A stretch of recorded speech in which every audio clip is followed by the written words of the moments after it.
সবাই কেমন আছেন? আশা করি সবাই ভালো আছেন।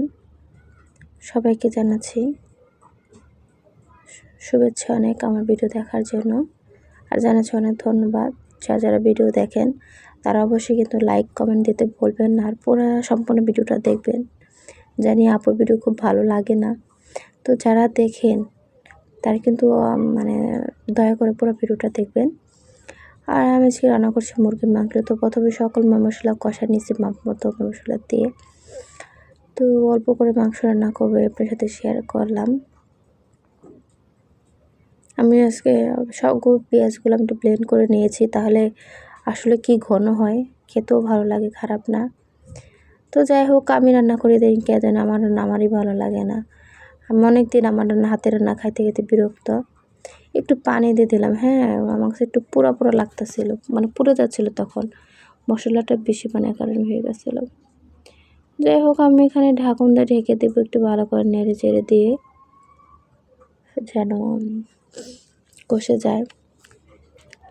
কষতে কষতে যাই হোক, পরে আর প্রথম পর্বে আলু কেটেছিলাম, আলু কেটে দিয়ে দিলাম।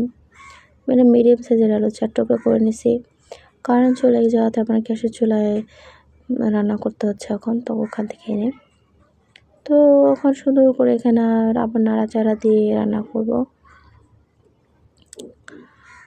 অনেকদিন ধরে ভিডিও দিচ্ছিলাম না,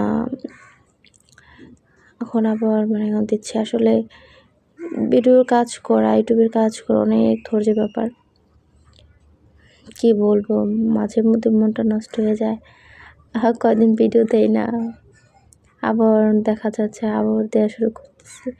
আসলে একটা নেশা হয়ে যায় যখন যে কাজটা করে। কোনো কাজই তো করতে পারি না, একটু পারি একটু শেয়ার করে আপনাদের সাথে।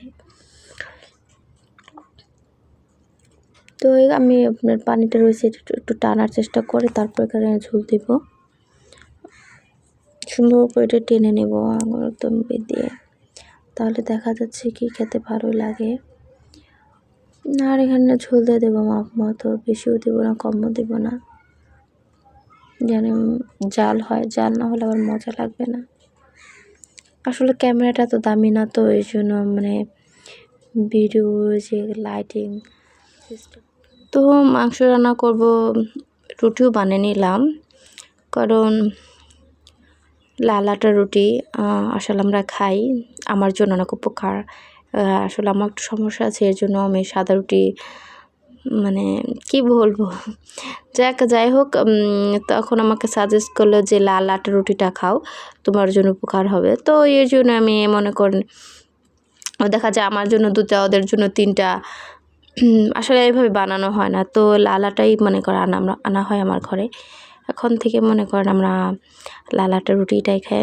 আর মনে করেন আমি 2 বেলা রুটি খাই, এর জন্য রুটিটা অনেকটা লাগে। অনেকগুলো একচুটি বানিয়ে রাখছি, বানিয়ে ভেজে নিলাম, রাতে খাবো আবার সকালে খাবো।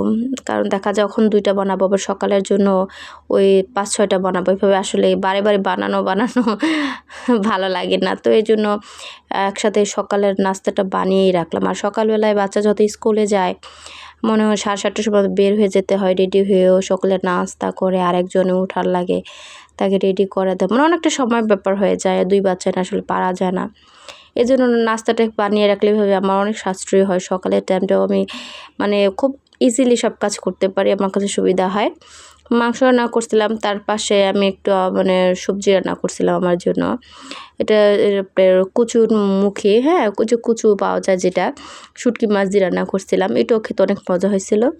যাই হোক, সবাই ধন্যবাদ ভিডিওটা দেখার জন্য, ধন্যবাদ।